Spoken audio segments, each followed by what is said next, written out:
I'm here to talk about success. The first rule of success is to have a vision. You see, if you don't have a vision of where you go, and if you don't have a goal where you go, you drift around and you never end up anywhere. I mean, as you know, I was born in 1947 in Austria after the Second World War. So I was very fortunate that I stumbled onto my vision. And I didn't really like Austria when I grew up. I couldn't wait to get out of there. I couldn't see myself becoming a farmer or a worker in a factory or anything like that. Even though my parents wanted me to stay there and have a normal life. But that was their vision, not mine. My vision was totally different. I felt that I was born for something special, for something unique, for something big. Then one day I went to school. I remember I was 11 years old, and they showed a documentary about America. And there they showed in this documentary the huge skyscrapers, the high-rises, the huge bridges, the 6-lane freeways, and all of this stuff. And I said to myself, that's where I want to be. I don't want to be around here with these little farmhouses and these little buildings. I want to be in America. One day after school, I walked by a store in Graz. So I went inside and I looked around, and then I saw a magazine. I saw a bodybuilding magazine that had Reg Park on the cover. Reg Park was then a 3-time Mr. Universe. And I saw him on the big screen as Hercules. I read that and I said to myself, wow, this is the blueprint for my life. This is exactly what I want to do. I want to become a bodybuilding champion just like Reg Park. I want to get into movies just like Reg Park. And I want to make millions of dollars and be rich and famous just like Reg Park. Do you know how great it felt that I knew where I was going? Imagine the majority of people don't know where they're going. I knew where I was going, that I'm going to become this bodybuilding champion just like him. So it was just a question of how do you do it? I was so relieved, because when you have a goal, when you have a vision, everything becomes easy. So people always ask me, when they saw me in the gym in the pumping iron days, they say, why is it that you're working out so hard? 5 hours a day, 6 hours a day, and you have always a smile on your face. And I told people all the time, I said, because to me, I'm shooting for a goal. In front of me is the Mr. Universe title. So every rep that I do gets me closer to accomplishing that goal, to make this goal, this vision turn into reality. Every single set that I do, every repetition, every weight that I lift will get me a step closer to turn this goal into reality. So I couldn't wait to do another 500-pound squat.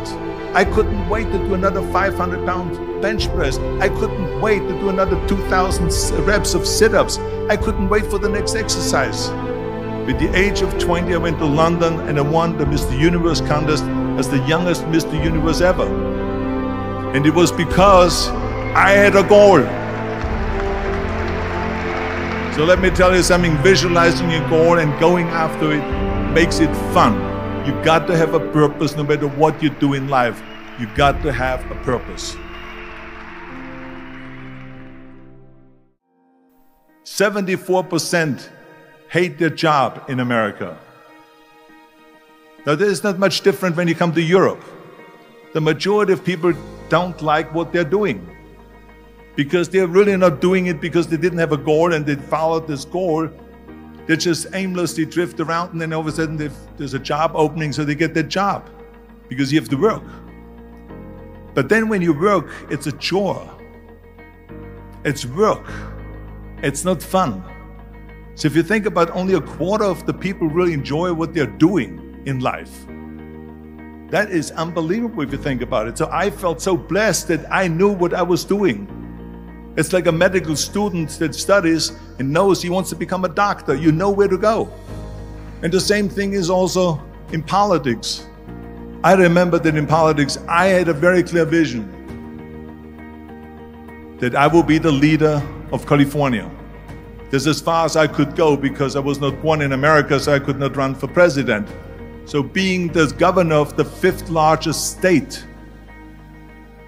I should say the largest state, the fifth largest economy in the world, was for me really the ultimate title, the ultimate accomplishment in politics. So even though people came up to me and says, why don't you go and run for something smaller, you're never gonna make it. I ran for governor, and then 2 months later I became governor of the state of California. Again, because I had a very clear vision what I'm gonna do with California. So that's rule number one, have a vision. Rule number two is, don't listen to the naysayers. Don't listen to the naysayers.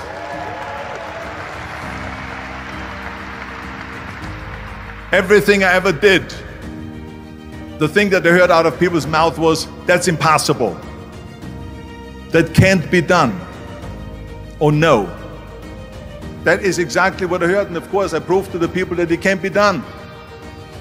So whenever someone said to me, it can't be done, I heard, it can be done. When they said no, I heard yes. And when they said it's impossible, I heard it is possible. I'm a strong believer of what Nelson Mandela said, that everything is always impossible until someone does it. Well, I'm going to be the one, I said to myself, I'm going to do it and I'm going to show it to them. Maybe it has never been done before. That's perfectly fine with me. But I'm going to do it. And I did not listen to the naysayers. It's all about the hard work that you put in. I said to myself, in bodybuilding, I worked out 5-6 hours a day. I'm going to do the same thing now for acting. And of course, I went to college to study English. I studied the accent removal, acting classes, and all of this stuff all day long. I worked and I worked and I worked. And within a short period of time, I made one movie called Hercules in New York, which of course went right into the toilet. But it didn't discourage me. I still had the same vision. And then all of a sudden I did Streets of San Francisco. I did Stay Hungry and Pumping Iron and The Villain. And then all of a sudden I was asked by Dino De Laurentiis and by Universal Studio to star in Conan the Barbarian. And after I did Conan the Barbarian, the director at the press conference said to the press, the director was John Milius. He said to the press, if we wouldn't have had Arnold, we would have had to build one. So think about that. The very body that they said can never be sold because the time is wrong.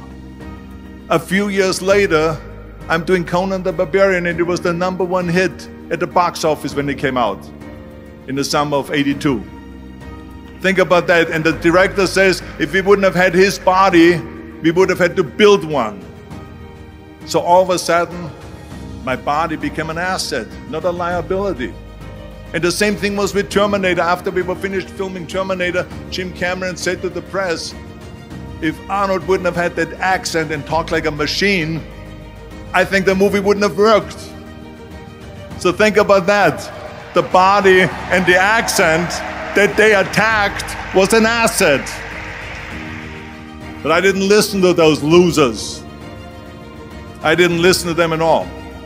It's just the reality of it is that you cannot listen to the naysayers. So this is a very important lesson for all of you. So when someone says, no, this is a stupid idea, you in your mind, you don't have to say it, but in your mind just say this of you asshole. What do you know?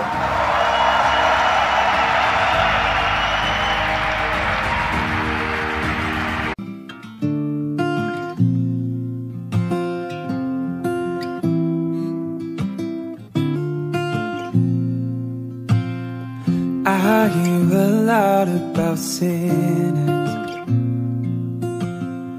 Don't think that I'll be the same, but that I might go down to the river, 'cause the way that the